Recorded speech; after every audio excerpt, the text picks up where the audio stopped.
일본이 발칵 뒤집혔습니다. 110볼트를 바꾸지 않은 순간 일본의 미래도 멈췄다. 일본 경제산업성 내부에서 이 폭탄 발언이 유출됐기 때문입니다. 이 한 문장으로 도쿄는 패닉에 빠졌고 전 세계 언론도 충격에 빠졌습니다. BBC는 즉시 일본 현장에 취재진을 보냈습니다. 그러나 취재진은 더 충격적인 사실을 발견합니다.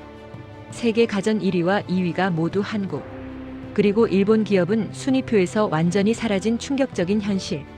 왜 일본만 이렇게 추락했는지 답을 찾기 위해 BBC는 결국 한국으로 향할 수밖에 없었습니다. 그리고 서울에서 그들은 일본이 50년 동안 외면해온 결정적 차이를 마주하게 됩니다. 전압이 아니라 결단의 차이. 한국은 미래를 택했고 일본은 멈췄습니다. 기술 강국으로 불리던 일본의 몰락. 그리고 세계 기술 1위를 차지한 한국의 비밀. 대체 무슨 일이 벌어진 걸까요? 전 세계가 충격에 빠진 일본의 실체. 지금부터 시작합니다. 잠깐. 영상 시작 전에 좋아요와 구독을 눌러주세요. 그리고 대한민국 기술 산업을 응원하신다면 대한민국 최고를 댓글로 외쳐주세요. 그럼 영상 시작하겠습니다. BBC 런던 본사가 발칵 뒤집혔습니다. 일본발 긴급 속보 하나가 전 세계 언론을 뒤흔들고 있었거든요. 저는 사카모토 류타로, 일본계 영국인으로 BBC 경제 다큐멘터리 진행자입니다. 그날 오후 제 책상 위로 편집국장 제임스가 태블릿을 던지듯 내려놓았습니다. 류타로, 이거 봐. 지금 난리 났어. 화면엔 일본 최대 언론사 로고와 함께 빨간 긴급 속보 표시가 깜박이고 있었어요. 제목을 읽는 순간 저는 헛웃음이 나왔습니다. 일본 경제산업성 고위 관료 발언 유출. 콘센트 때문에 삼성에게 졌다. LG에게 졌다. 100볼트 때문에 대한민국에 패배했다. 저는 기사를 더 읽어 내려갔습니다. 니시무라 슈에이 차관보, 일본 산업 정책을 총괄하는 베테랑 관료의 내부 회의 발언이 녹음됐다는 겁니다. 누군가 일부러 흘린 거였죠. 우리가 220볼트로 전환하지 못한 것. 그게 한국과의 격차를 만들었다. 소니는 무너졌다. 도시바는 사라졌다. 파나소닉은 그림자만 남았다. 전부 삼성이 가져갔다. LG가 가져갔다. 50년 전 그날 우리가 전압 하나 바꾸는 게 두려워서 아무것도 안 했기 때문이다. 저는 코웃음을 쳤습니다. 콘센트 때문에 나라가 진다고요? 이게 말이 됩니까? 일본이 쇠퇴한 건 잃어버린 30년. 버블 붕괴. 고령화 때문이지 전압 규격 때문은 아니잖습니까? 제임스가 태블릿을 넘기며 보여줬습니다. CNN, 알자지라, 로이터, 전 세계 언론이 일제히 속보를 쏟아내고 있었어요. 트위터에선 100볼트 패배가 전 세계 트렌드 1위를 찍었습니다. 일본 정부는 긴급 해명에 나섰고 해외 언론들은 벌써 특집 기사를 도배하고 있었어요. 저는 스크롤을 내리며 해외 언론 제목들을 봤습니다. 일본, 결국 인정했다. 한국이 이겼다. 32년의 고통, 50년의 승리, 220볼트가 삼성을 만들었다. 과장이 심했습니다. 저는 속으로 생각했어요. 전압 하나로 국가 경쟁력이 바뀐다니. 이건 말도 안 되는 소리라고요. 류타로, 제임스가 차갑게 말했습니다. 자네가 직접 가서 확인하고 와. 일본과 한국, 두 나라 모두 취재해. 저는 반문했습니다. 왜 제가 가야 합니까? 이건 그냥 일본 관료의 변명 아닙니까? 제임스가 책상을 두드리며 말했어요. 변명인지 진실인지 확인하라는 거야. 자네는 일본계 영국인이잖아. 일본 현장 접근이 유리하고 한국어도 할 수 있고. 게다가 그는 화면을 가리켰습니다.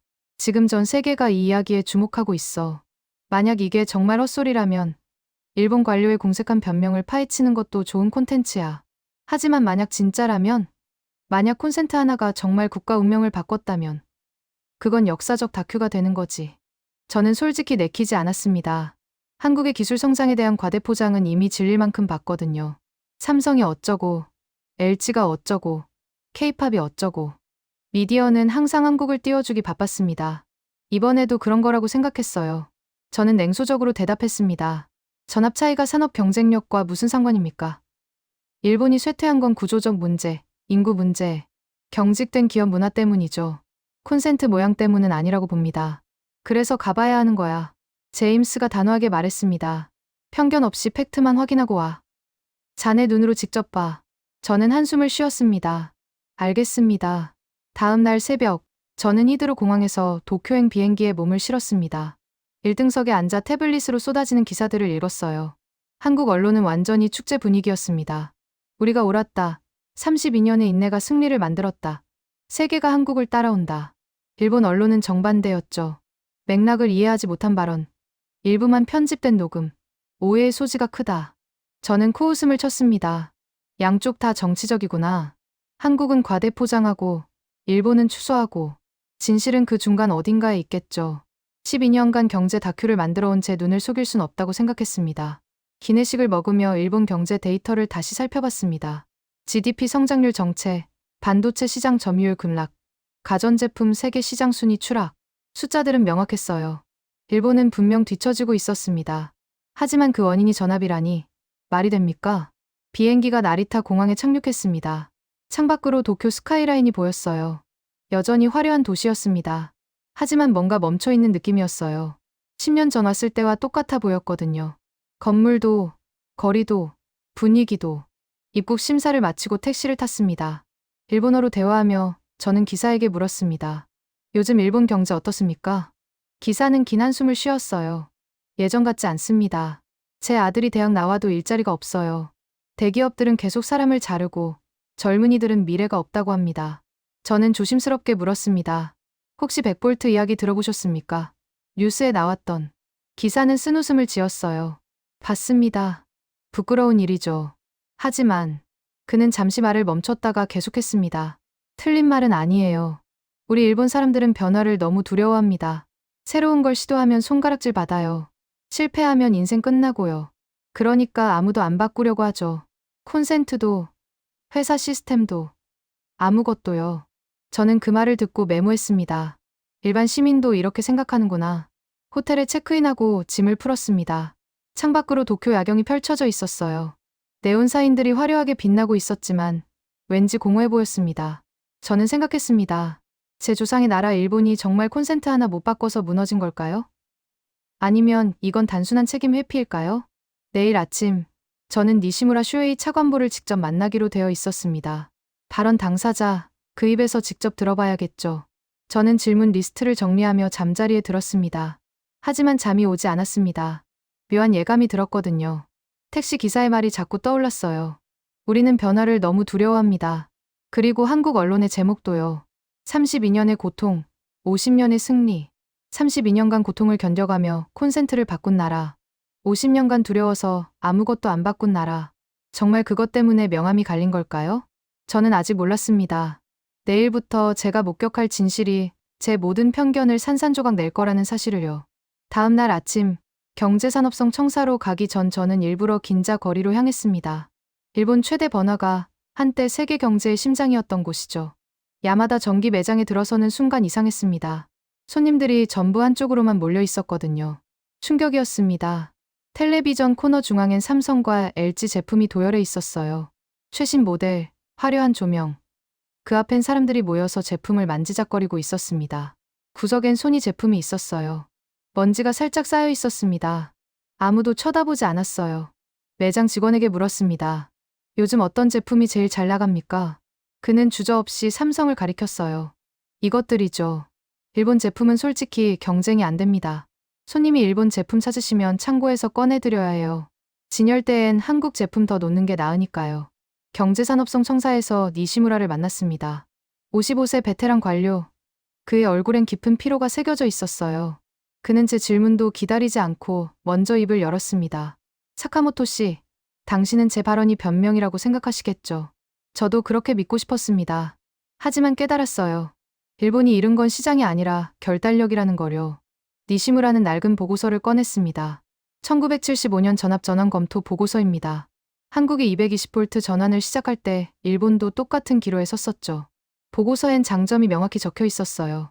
세계 표준 부합, 전력 효율 증가, 수출 경쟁력 강화. 그런데 왜 안 했습니까? 두려웠기 때문입니다. 니시무라의 목소리가 떨렸어요. 국민 불편, 천문학적 비용, 정치적 반발. 그래서 미뤘죠. 1년이 5년 되고, 5년이 10년 되고, 결국 50년이 지났습니다. 그는 다른 파일을 보여줬습니다. 우리는 한국을 지켜봤습니다. 1980년대 한국에서 시위가 일어났어요. 우리는 그걸 보며 안도했죠. 역시 하지 않기를 잘했다고요. 하지만 20년 후 모든 게 역전됐습니다. 삼성이 소니를 제쳤어요. LG가 파나소닉을 밀어냈습니다. 우리 기업들은 특수 변압기를 달아 수출해야 했죠. 비용은 더 들고 경쟁력은 떨어지고 니시무라는 화이트보드에 스마트폰을 그렸습니다. 2003년 일본이 스마트폰을 개발했어요. 애플보다 4년 빨랐습니다. 하지만 출시 안 했죠. 완벽하지 않았으니까요. 그 사이 애플이 아이폰을 냈고 삼성이 갤럭시를 냈어요. 우리는 2010년에야 출시했습니다. 이미 시장은 끝난 뒤였죠. 그는 두 개의 콘센트를 꺼냈습니다. 일본식 100V, 한국식 220V. 이 안에 두 나라의 50년이 담겨 있습니다. 일본은 불편을 피했고 한국은 불편을 선택했어요. 일본은 안정을 택했고 한국은 변화를 택했죠. 니시무라가 간절하게 말했습니다. 한국에 가보십시오. 그들이 32년간 얼마나 고생했는지 직접 보십시오. 일본이 진 건 기술이 아니라 용기였습니다. 저는 혼란스러웠습니다. 한국이 정말 32년간 국민을 불편하게 만들면서까지 밀어붙였을까요? 저는 결심했습니다. 한국으로 가서 직접 확인하겠다고요. 인천공항에 내리자마자 공기부터 달랐습니다. 빠르고 역동적인 에너지가 느껴졌어요. 리무진 버스로 서울 향하며 고속도로 양쪽으로 펼쳐진 삼성, LG, 현대의 거대한 사옥들을 봤습니다. 50년 전 폐허였던 나라라니. 강남전력정책연구원에서 한서윤 박사를 만났습니다. 38세 여성, 220V 전원 역사 연구자였죠. 그녀는 쓴웃음을 지으며 말했습니다. 고통이라는 단어는 부족해요. 차라리 전쟁이었습니다. 연구실 벽면엔 32년간의 신문들이 가득했어요. 전압 전원 반대, 냉장고 터져 손실 속출, 전압 전원 철회하라. 한서윤 박사가 1985년 사진 한 장을 보여줬습니다. 이 아주머니 보이시죠? 이분은 이사 가던 날 냉장고가 터졌어요. 110V 냉장고를 220V에 꽂았거든요. 일주일치 반찬이 전부 상했습니다. 이분만이 아니에요. 그해 겨울, 전국에서 수만 명이 똑같은 일을 겪었죠. 저는 상상했습니다. 이사 갈 때마다 전압 확인해야 하는 공포, 잘못 꽂으면 가전제품이 폭발하는 위험. 한서윤 박사가 시위 사진을 펼쳤습니다. 1986년 영동 한복판에서 상가 주인 3,000명이 시위했어요. 전압 전원 철회하라고요. 모든 전기 장비를 바꿔야 했으니까요. 한 음식점 주인은 냉장고, 에어컨, 믹서, 전기레인지 전부 바꿨대요. 5년 전에 산 거였는데 말이죠. 그런데도 정부가 밀고 나갔습니까? 흔들리지 않았습니다. 한서윤 박사의 목소리에 힘이 들어갔어요. 왜냐하면 확신이 있었기 때문입니다. 지금 안 바꾸면 50년 후 후회한다는 확신이요. 1987년 청와대 회의록을 보면 이런 말이 나옵니다. 우리 세대가 고통을 감수하지 않으면 다음 세대가 더 큰 고통을 받는다. 지금 바꿔야 한다. 그녀는 정책 문서를 보여줬습니다. 1990년 정부는 전압 전원 가속화를 선언했어요. 신규 건물 무조건 220V, 기존 건물 순차 전환. 비용은 정부와 국민이 나눠 부담하기로 했죠. 얼마나 걸렸습니까? 32년입니다. 1973년 시작해서 2005년 완료. 한 세대가 통째로 불편을 감수한 겁니다. 한서윤 박사가 창밖을 가리켰어요. 하지만 결과를 보십시오. 삼성, LG, 현대. 그들이 세계 시장에서 싸울 수 있었던 건 우리가 세계 표준을 따랐기 때문입니다. 그녀의 목소리가 차분해졌습니다. 하지만 진짜 의미는 따로 있어요. 전압 전환은 단순히 콘센트를 바꾼 게 아닙니다. 국가 체질을 바꾼 경험이었죠. 한국 사람들은 32년간 배웠어요. 변화는 불편하지만 필요하다는 것, 완벽을 기다리면 뒤처진다는 것을요. 그게 지금 한국 기업들의 DNA가 됐습니다. 빠르게 출시하고 빠르게 개선하는 문화, 실패를 두려워하지 않는 태도. 전부 전압 전원 경험에서 나온 겁니다. 저는 처음으로 흔들렸습니다. 니시무라의 말이 변명이 아니었어요. 한국은 정말 대단한 결단을 실행한 나라였던 겁니다. 한서윤 박사가 미소 지으며 말했습니다. 지금 한국은 이 정신을 기술 개발에 적용하고 있어요. 직접 보고 싶으시면 삼성연구소로 안내해 드리죠. 한국 기업들이 어떻게 일하는지 보실 수 있습니다. 저는 고개를 끄덕였습니다. 한국의 성공이 정말 운이 아니라 결단의 결과였을까요? 곧 확인하게 되겠죠. 다음 날 수원 삼성전자 연구소 앞에 섰습니다. 거대한 유리 건물이 햇살을 반사하며 빛나고 있었어요. 이준호 엔지니어가 로비에서 기다리고 있었습니다. 33세 스마트홈 개발팀 소속이었죠. 영국에서 오셨다면서요? 저희 개발 속도에 놀라실 겁니다. 그의 자신감이 인상적이었어요. 지하 개발실은 소란스러웠습니다. 엔지니어들이 큰 소리로 토론하고 화이트보드엔 온갖 수식이 난무했어요. 일본 연구소의 조용한 분위기와는 완전히 달랐습니다. 이준호가 화이트보드를 가리켰습니다. 저기 빨간 글씨들, 전부 실패 기록입니다. 저는 깜짝 놀랐습니다. 실패를 저렇게 공개합니까? 우리는 실패를 숨기지 않아요. 오히려 기록하고 공유하죠. 매주 금요일 실패 공유 회의를 합니다. 실패를 많이 공유한 사람이 칭찬받아요. 많이 시도했다는 뜻이니까요. 회의실 스크린엔 개발 타임라인이 있었어요. 저는 경악했습니다. 6개월 주기입니까? 기획부터 출시까지 6개월입니다. 일본은 얼마나 걸립니까? 최소 2년입니다. 그게 차이죠. 우리는 완벽을 기다리지 않아요. 일정 수준 되면 출시하고 계속 개선합니다. 품질은요? 최소 기능은 완벽하게 작동해요. 추가 기능은 업데이트로 보완하고요. 작년 스마트 냉장고는 출시 때 기본 기능만 있었어요.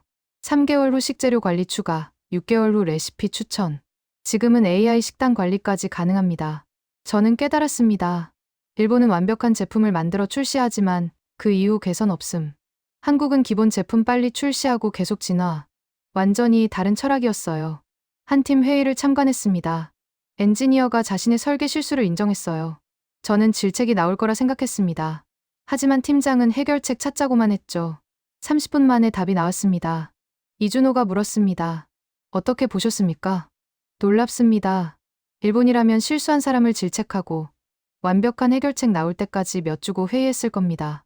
우리는 시간이 없어요. 시장은 기다려주지 않으니까요. 판교 스타트업 사무실에 갔습니다. 20대 개발자들이 코딩하고 있었어요. 지쳐 보였지만 눈빛은 살아 있었습니다. 이준호가 말했습니다. 이 팀은 2주 후 첫 제품 출시해요. 완벽하지 않을 겁니다. 하지만 시장에 내놓고 피드백 받으며 개선할 거예요. 실패하면요? 다시 시작하죠. 한국에선 실패가 낙인이 아니에요. 실패 많이 해본 사람이 더 신뢰받습니다. 저는 깨달았습니다. 일본은 실패 두려워해 완벽 추구하다 속도 잃음. 한국은 실패 전제로 빠르게 움직이며 진화. 그 뿌리엔 32년 전압 전환 경험이 있었어요. 이준호가 말했습니다. 이 방식이 실제로 어떻게 쓰이는지 보려면 부산 국제포럼 가보세요. 다음 주 열려요. 한국이 세계에 뭘 보여주는지 확인할 수 있습니다. 그날 밤 저는 부산행 표를 끊었습니다. 일주일 후 부산 백스코 전시장에 섰습니다. 각국 국기가 펄럭이고 차세대 전력 표준 국제포럼 현수막이 걸려 있었어요. 세계 각국 전문가들이 모여들었습니다. 언론석에 자리 잡고 카메라를 설치했습니다. CNN, 로이터, NHK 기자들도 보였어요. 세계가 주목하는 이벤트였죠. 한국산업통상자원부 장관이 연단에 올랐습니다. 신사숙녀 여러분, 오늘 우리는 새로운 시대를 선언합니다. 스크린에 기술 사양이 펼쳐졌어요. 220V 기반 AI 연동 전력망, 실시간 전압 조정, 국가 간 전력 공유. 한국이 게임의 룰 자체를 바꾸려 하고 있었습니다. 50년 전 한국은 선택했습니다. 불편을 감수하고 세계 표준을 따르겠다고요. 32년 고통 끝에 전환을 완료했습니다. 그리고 오늘 우리는 더 이상 따라가는 나라가 아닙니다. 객석이 술렁였습니다. 일본 대표단이 보였어요. 니시무라 차관보도 있었습니다. 그는 입술을 깨물고 있었죠. 이 표준은 한국 혼자 만든 게 아닙니다. 유럽, 미국, 동남아와 협력했어요. 이제 일본도 함께하길 바랍니다. 질의응답 시간. 유럽 기자가 물었습니다. 왜 한국이 표준을 주도합니까? 우리는 50년 전 고통스러운 전환을 경험했습니다. 그 경험이 자산이 됐어요. 변화를 두려워하지 않는 문화, 빠르게 실행하고 개선하는 능력. 이게 우리 강점입니다. 미국 기자. 이 표준 안 따르면요? 강제 아닙니다. 하지만 이미 17개국이 채택했어요. 곧 글로벌 표준이 될 겁니다. 저는 메모했습니다. 이건 선언이었어요. 한국이 기준을 세우고 세계가 따라오는 구조. 진행자가 발표했습니다. 곧 세계 7개 도시 동시 연결 테스트가 시작됩니다. 객석이 웅성거렸습니다. 한국 표준이 실제로 작동하는지 전 세계가 지켜보는 순간이었죠. 스크린의 7개 도시. 서울, 도쿄, 베이징, 싱가포르, 베를린, 뉴욕, 시드니. 녹색은 정상, 빨간색은 오류. 10초 후 연결합니다. 10, 9, 8. 객석이 조용해졌습니다. 모두가 화면만 봤어요. 3, 2, 1. 연결. 7개 도시가 동시 연결됐습니다. 저는 숨죽이며 화면을 응시했습니다. 처음 30초는 완벽했습니다. 서울, 베이징, 싱가포르, 베를린, 뉴욕, 시드니. 모두 녹색. 데이터가 매끄럽게 흘렀어요. 객석에서 안도의 한숨. 한국 기술진들이 미소 지었습니다. 하지만 40초 후 도쿄 화면에 노란 경고등, 전압 불일치 감지. 한국 기술진이 급히 움직였습니다. 1분 후 도쿄 화면이 빨갛게 변했습니다. 대규모 전압 불일치 오류. 도쿄 구시가지 100V 레거시 지역 시스템 통합 실패. 객석이 술렁였습니다. 기자들이 노트북을 열었어요. 다른 6개 도시는 여전히 녹색. 문제는 오직 도쿄였습니다. 니시무라의 말이 떠올랐습니다. 100V는 상징입니다. 지금 그게 현실로 증명되고 있었어요. 한국 기술진 책임자가 무대로 나왔습니다. 진정하십시오. 예상된 시나리오입니다. 레거시 시스템 호환성 문제죠. 하지만 해결책이 있습니다. 그는 일본 대표단을 향해 손짓했습니다. 일본 엔지니어분들, 무대로 올라오십시오. 함께 풀어봅시다. 일본 기술진 3명이 떨떨하게 무대에 올랐습니다. 한국 측이 악수를 건넸어요. 한국은 일본의 실패를 비웃지 않았습니다. 함께 해결하자고 손 내밀었죠. 20분간 협업이 중계됐습니다. 한국 측은 실시간 전압 변환 모듈 제시, 일본 측은 도쿄 시스템 데이터 공유. 빠른 소통, 빠른 시도. 이준호가 말했던 문화가 펼쳐졌습니다. 마침내 도쿄 화면이 녹색으로 변했습니다. 박수가 터졌어요.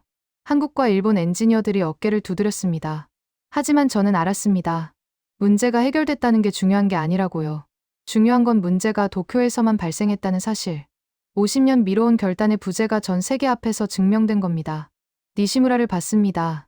고개를 떨구고 있었지만 뭔가 결심한 표정이었어요. 그리고 니시무라가 천천히 일어났습니다. 무대를 향해 걸어가기 시작했어요.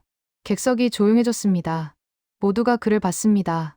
역사적 순간이 펼쳐지려 하고 있었어요. 니시무라가 단상에 올랐습니다.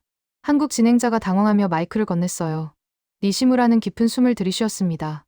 저는 일본 경제산업성 차관보 니시무라 쇼헤이입니다. 오늘 여러분 앞에서 고백하고 싶습니다. 객석이 조용해졌습니다. 니시무라의 목소리가 떨렸지만 진정성이 있었어요. 방금 도쿄 오류를 보셨습니다. 많은 분들이 기술 문제라 생각하시겠지만 저는 다르게 봅니다. 이건 태도의 문제입니다. 50년 전 일본은 선택의 기로에 섰습니다. 220V로 전환할 것인가, 100V를 유지할 것인가. 우리는 후자를 택했어요. 변화가 두려웠기 때문입니다. 니시무라의 목소리에 힘이 들어갔습니다. 불편을 감수하고 싶지 않았습니다. 비용이 아까웠어요. 국민 불만이 두려웠죠. 그래서 미뤘습니다. 1년, 5년, 10년, 결국 50년이 흘렀습니다. 반면 한국은 달랐습니다. 30년간 고통을 감수하며 전압을 바꿨어요. 국민 불편을 무릅쓰고 천문학적 비용을 투자하며 세계 표준에 맞췄습니다. 그 결과가 오늘 여기입니다. 객석의 한국 관계자들이 숙연하게 들었습니다. 우리가 못 바꾼 건 전압이 아니었습니다. 우리가 못 바꾼 건 우리 자신이었어요. 객석이 술렁였습니다. 니시무라가 계속 말했습니다. 변화를 두려워하는 마음, 실패를 용납 못하는 문화, 결단을 미루는 습관. 그게 일본을 여기까지 몰고 왔습니다. 100V는 숫자가 아닙니다. 일본이 50년간 변화를 거부한 증거입니다. 오늘부터 일본은 바꾸겠습니다. 이제라도 늦지 않았다고 믿습니다. 한국과 협력하고 세계 표준을 받아들이며 우리 태도부터 바꾸겠습니다. 니시무라가 한국 장관에게 고개 숙였습니다. 한국에 감사드립니다. 여러분이 먼저 고통의 길을 걸어줘서 우리가 따라갈 길이 보입니다. 부디 일본과 함께 미래를 만들어 주십시오. 박수가 터졌습니다. 저는 눈시울이 뜨거워졌어요. 이건 사과가 아니었습니다. 한 나라의 자기 고백이었고 변화를 향한 선언이었습니다. 한국 장관이 니시무라에게 다가가 악수를 나눴습니다. 박수가 더욱 커졌어요. 일본과 한국, 두 나라가 함께 미래로 나아가는 순간이었습니다. 저는 깨달았습니다. 한국의 성공은 운이 아니었어요. 결단의 결과였던 겁니다. 불편을 감수하고 변화를 선택하고 실패를 두려워하지 않는 그 결단력이 한국을 여기까지 이끌었던 거예요.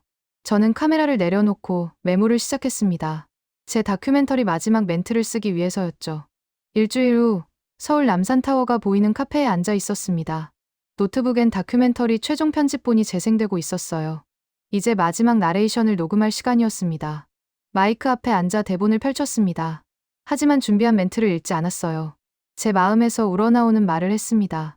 저는 이 취재를 시작할 때 냉소적이었습니다.